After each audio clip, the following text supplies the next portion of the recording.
basically, I'm here to talk about the arteries and veins of a refrigeration system tonight. Most people don't ever really think about the piping in a refrigeration system. They just think that it goes from A to B, and you don't have to worry about size or anything like that. They think that the piping actually can be very fluid in terms of the sizing.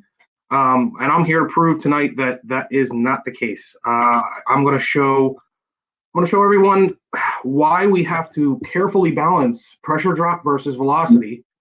And it really, if you do it right, you won't have any pressure drop issues in your system, and your cases will maintain perfectly. One small error, and you're up the creek.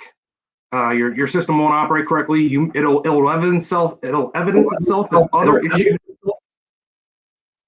and basically, if you don't get your piping correct in terms of sizing and thermodynamical properties, you really are going to have a big problem on your hands.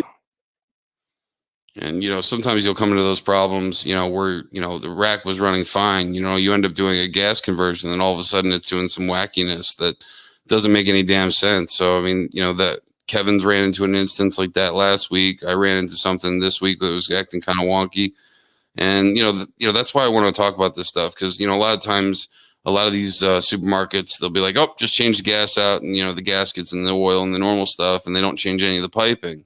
And then for some odd reason, you have weird rivering going on, or basically you have no pressure difference between your discharge and your drop leg. So basically, refrigerant doesn't want to leave the condenser and actually flow out. Yep, absolutely. So, go ahead, Joe, get started.